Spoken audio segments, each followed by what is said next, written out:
Alright, hello everybody, and welcome back to week 4 recitation. So this week, obviously, you guys have an exam coming up, so I'm going to quickly, for recitation, burn through the lectures that we covered this week, and then give somewhat of a brief exam 1 review at the end of this. So, to begin this week, there was a focus at the very beginning on flow over a rotating cylinder, which is just another one of the potential flow situations that is routinely covered and is just an addition to what we covered previously, the non-rotating cylinder, with the addition of a vortex. So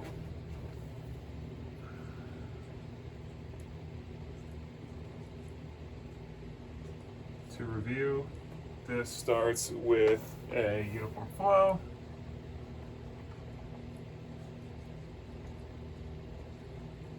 Doublet, and a vortex.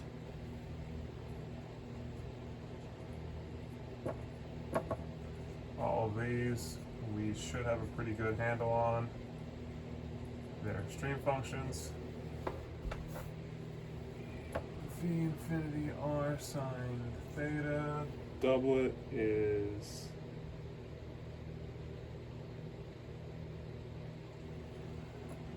kappa sine theta over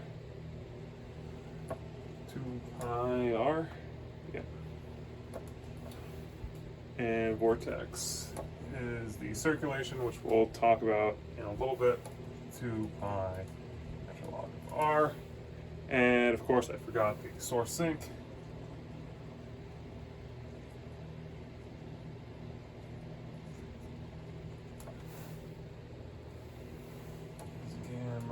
Over, what is it, 2 pi theta. Alright, so as before, superposition, we're going to combine all of these, and then we get the overall stream function for a uniform flow over a rotating cylinder. There's a little bit of math involved, I won't really go into it. V infinity r sine theta.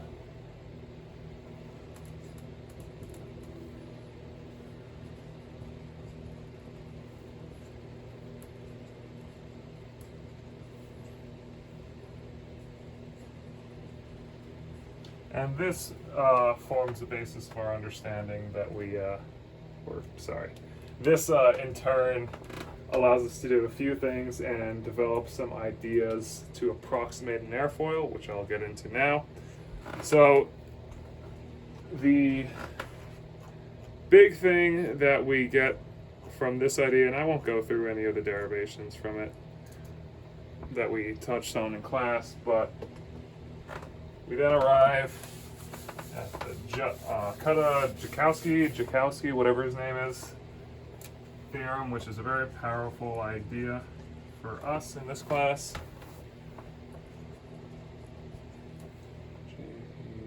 Joukowsky, which is the idea that lift per unit span is equal to simply rho V infinity multiplied by the circulation. And we have a pretty good idea on how to derive or find the circulation. We've touched on that a few times. And one thing to realize is that this is all part of inviscid theory, and we learned that inviscid theory predicts no drag. Obviously, that's not a physical truth. But it is an important idea to keep in mind the limitations of what we've been learning here so far. Okay, so that leads into the idea of thin airfoil theory, where we talk about cambered airfoils. And just to begin, we talk about the NACA designation. NACA is basically the old NASA.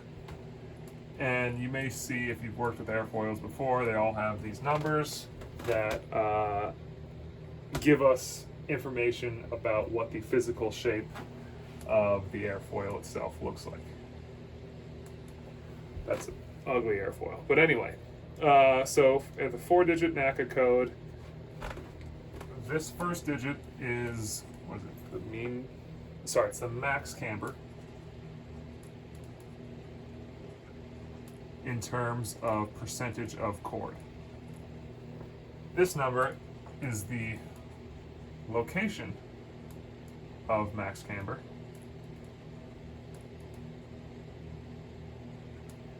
in tenths of a chord. And then this is our max thickness, again in hundredths of a chord.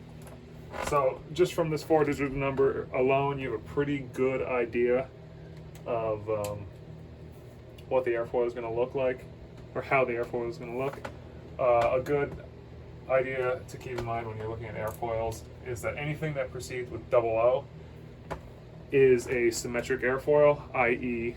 at zero angle of attack, those things produce no lift. It's just, for FDL, it's important. This class, it's just good to know. It's good basic aerodynamics. And so as we get into thin airfoil theory, it's important to realize that, you know, it has to be a thin airfoil. So there are some limitations.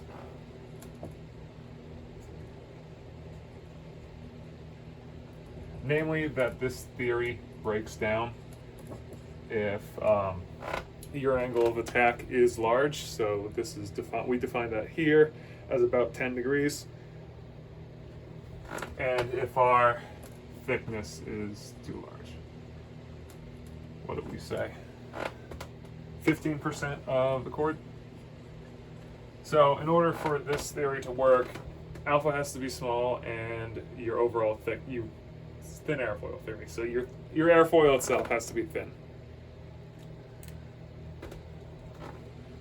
Thin airfoil theory idealizes an airfoil by imagining it was broken down into a series of vortex filaments that can be organized to approximate the shape and effect of the airfoil by basically causing an induced velocity at some point in space by the vortex sheet.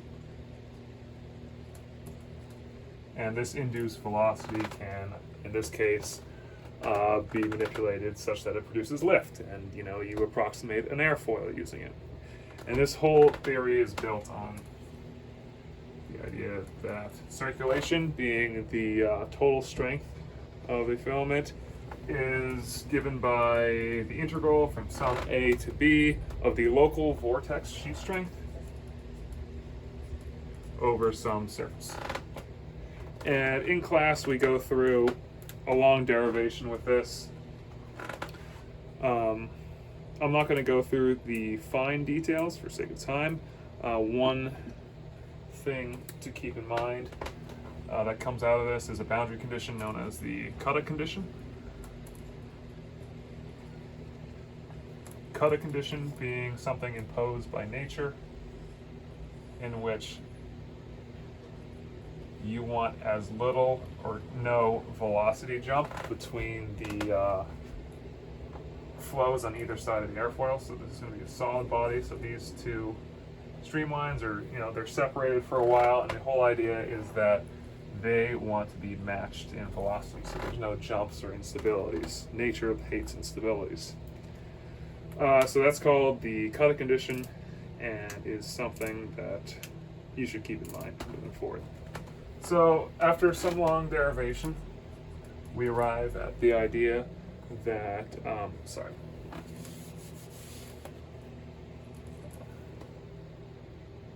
lift per unit span, which we know is the infinity rho infinity circulation, is equal to pi times the angle of attack times the chord, rho v infinity squared. We can set that equal to our known equation where L prime is CL, what is it, dynamic pressure? Yeah. Dynamic pressure times the chord. You can take that even further, make some simplifications, and we arrive at the idea that CL is 2 pi alpha, which is a very fun or a very easy little equation that comes out of thin airfoil theory. And this basically just means that our lift slope, if we're plotting alpha and CL of our airfoil, I guess thin airfoil theory doesn't know about that, is always going to be 2 pi. Very useful, very easy for us to know, and overall one of the easiest equations that we'll touch on in this class. And lastly, we find that the location of the center of pressure is at the quarter chord, and then the aerodynamic center, which we're calling AC, which is the location at which the moment about the airfoil is independent of alpha angle of attack, is also the quarter chord. So again, very friendly approximations that come out of thin airfoil theory. Okay, so now shifting topics to the upcoming exam. You guys have on LMS today, I posted, I think 6 back tests from previous years. Those are by far, in a way, your best study option for this. If you want to prepare, just go through with all the solutions are there for you. Read them. I highly recommend that you do it. It'll be super useful for you. So, but to also aid in your preparation, I'm just going to go through some of the topics that I think we covered that are likely to be on the test. The test hasn't actually been created yet. But first topic, standard atmosphere.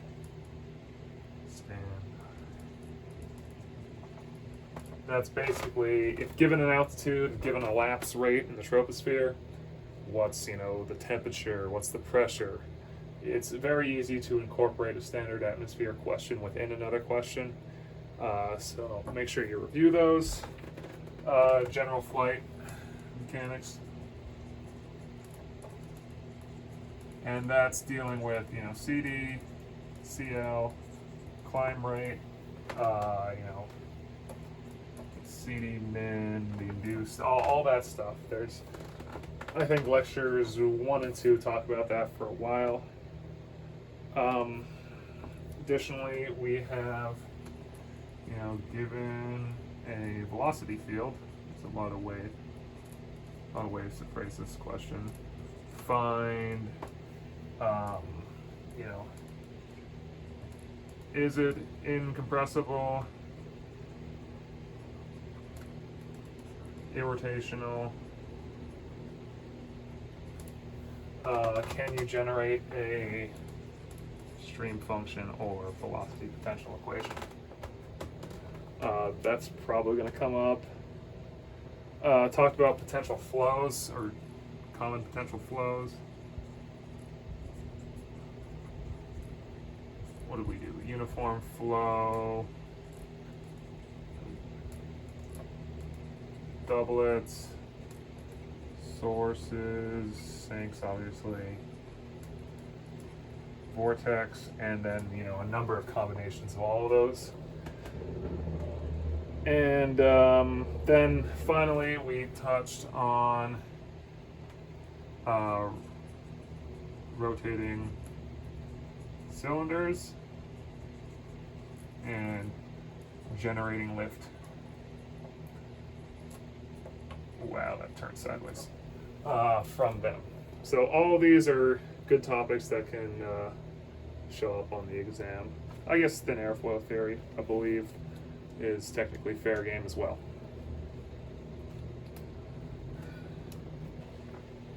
Okay, and now to quickly go through a couple questions that I really like from the back tests. This one is, I think, 2017, question 1. So we're given a few things. We're looking at a Cessna 172, NACA 2412 airfoil flying at 2,000 meters. And part A asks, what's the lowest speed the airplane can fly before stall occurs? We're given a number of things. We have the wing loading, the wing area, the aspect ratio, CD min, Vmax of the aircraft, lapse rate within the troposphere, and then they give us a CL versus alpha plot where you can see some stall occurring. So from this question, what are we trying to do? We're trying to find the stall speed. So right off the bat, we can get our CL max from the plot. I'm not going to actually go through the numbers. I'm just going to walk through the idea. So if you're trying to find where it stalls, you want to find out where you lose all your lift, which is going to be right before or right after your max lift coefficient. So max lift coefficient, we know the equation for CL is lift over Q 1/2 rho v infinity squared S. We know, sorry, this is steady level flight. We know at steady level flight, this is actually just equal to the weight over rho v infinity squared S, and we're trying to find what v infinity is, right? So we know, we're going to set that equal to max. We're going to solve for v infinity. So v infinity is the weight 1/2 rho, whoops, CL max times S. All right, we aren't given the weight, but we're given the wing loading, which is pounds force per square foot, and we have the wing area. So we can find the weight of the aircraft if we just simply multiply the area by the wing loading, and then we get our weight. All right, so we have weight. What else are we missing? We don't have rho at, that's a rho, not a 3. We don't have rho at 2,000 meters, but we have the lapse rate. So what can we do? We can find the temperature compared. He also gives us sea level temp.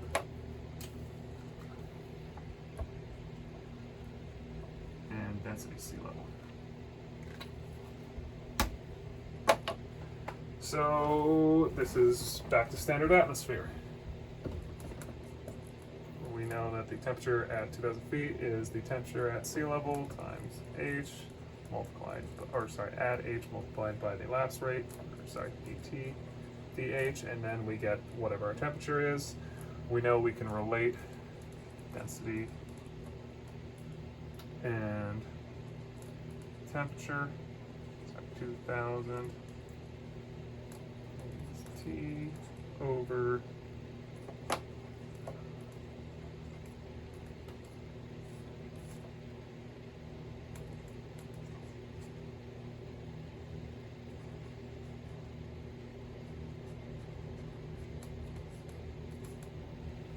and from that you can get your density. All right, so where are we at?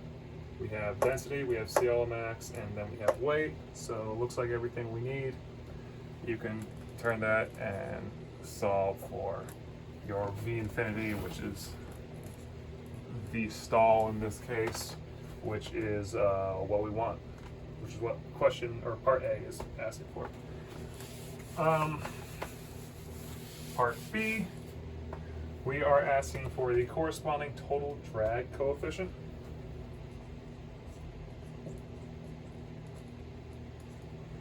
So we know the equation for CD total is CD min, which is just directly something that we're given, plus CL squared. So instead in this case, we're going to use the same CL that we got originally from the plot, times pi, aspect ratio, E. Aspect ratio is something that we're given. E is usually something that you're told to assume. In this case, I think we assumed 1. And from that, just plug and chug, you get C total. So I like that question. Pretty straightforward, but it covers a lot of topics.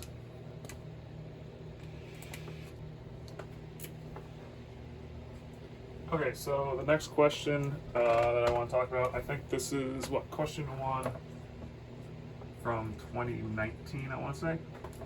So problem statement tells you that a tennis player is hitting a tennis ball at 100 miles per hour and at some spin rate, 2,000 RPM. The ball is 6.6 centimeters in diameter, and you're operating at sea level. So from sea level, you have some density. And then it's asking you to approximate the sphere as a cylinder and find the lift that it generates. So in the problem statement, we're given some v infinity in miles per hour. We're going to want to convert that to meters per second. Again, also we have omega, so our rate of rotation. In RPM, we need to convert that to rads per second. Radius is given in centimeters. We want to convert that to meters. And then I think rho was given, rho is given in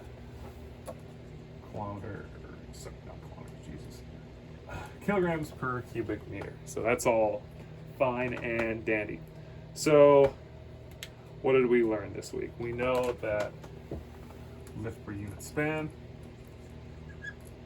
is rho infinity, v infinity times the circulation.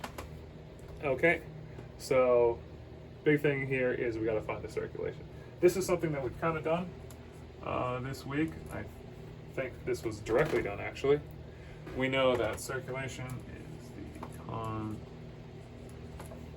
is the integral over the contour velocity dot ds. In this case, we know that this is just v theta multiplied, we make the substitution, r d theta. And we know that this integral, I'm going to get rid of this integral is going to be from 0 to 2 pi. And we know that, or we can deduce that v theta is omega times r. So if you go through the integration, not hard, we arrive at the idea that circulation around a rotating sphere is 2 pi omega r squared. You can plug in these numbers and get some value for circulation. Double check that your units are correct. Circulation should be meters squared per second. Okay, from that we can get our lift force. So we plug this back into here, and now we have L prime, or sorry, not lift force, lift per unit span. Now we have to multiply this by the span. In this case, we approximate it as the diameter of the ball. So, oh, I'm sorry. We're given diameter, not radius. My bad. So we take lift is lift per unit span times the span, in this case diameter, and now we get the lifting force in terms of newtons. I think the problem goes on. You're asked to compare it to the weight of the ball, just divided by the weight of the ball, and you can find that the lift force is, x times the weight of the ball. So yeah, this is another good problem discussing a rotating cylinder. You'll probably get something in which you have to deal with a rotating cylinder on the test, so it's a good idea to make sure you're comfortable with these ideas. That's all I really have for now. I'm not going to have office hours this coming Wednesday because Professor Hersa and I will be online during Thursday, the day of the exam, to hopefully answer any questions that you guys have. So we'll be staggering our office hours during that time. But that's all I have for you for now. Have a good one. Good luck.